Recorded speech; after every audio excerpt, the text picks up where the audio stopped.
Il est impératif de reconnaître que le peuple afar, fragmenté par des frontières artificielles, n'a jamais vu sa géographie ni son identité s'effacer.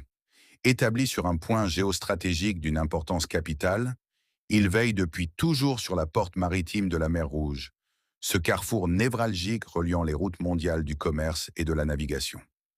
Aujourd'hui, face à une recomposition majeure des enjeux internationaux, la sécurité des voies maritimes ne saurait se négocier à la légère ni s'imposer par la seule force.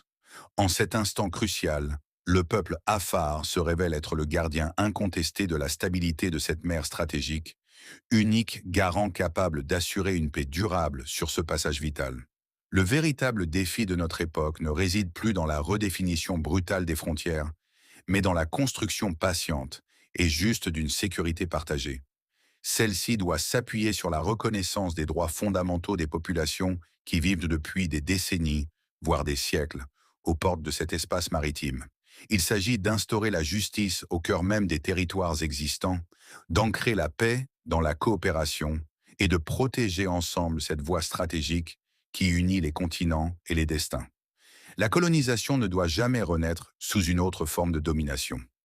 La patience et l'endurance sont des vertus essentielles, et aujourd'hui, elles portent enfin leurs fruits.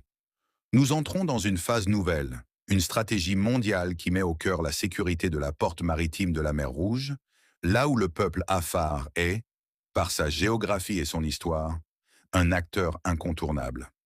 Je ne suis qu'un Djiboutien ordinaire, venu du fin fond de la rive de Tamiro à Assela Houmed, mais par ma conscience, je sais que le peuple afar retrouvera sa dignité dès lors que sa reconnaissance sera assurée et qu'il sera reconnu comme garant de la sécurité de ce verrou stratégique.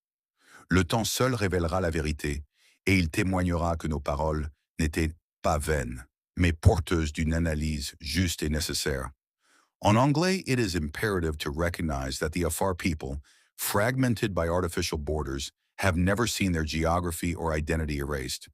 Established at a geostrategic point of utmost importance, they have always guarded the maritime gateway of the Red Sea, this crucial crossroads linking the world's trade and navigation routes.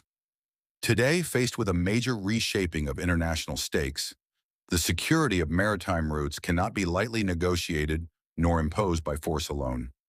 At this critical moment, the Afar people reveal themselves as the undisputed guardians of the stability of this strategic sea, the unique guarantors capable of ensuring lasting peace along this vital passage.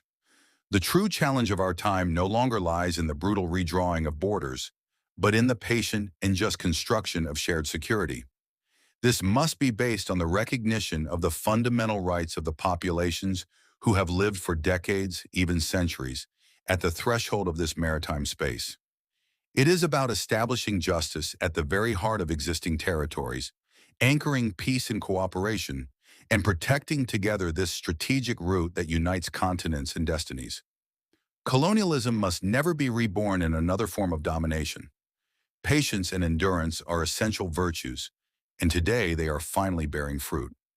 We are entering a new phase, a global strategy that places the security of the maritime gateway of the Red Sea at its core, where the Afar people, by their geography and history, are an indispensable actor. I am but an ordinary Djiboutian from the far reaches of the shore of Tamiro, in Asela Humd. But through my consciousness, I know that the Afar people will regain their dignity once their recognition is assured, and once they are acknowledged as the guarantors of security for this strategic lock. Time alone will reveal the truth, and it will bear witness that our words were not in vain, but carried a just and necessary analysis.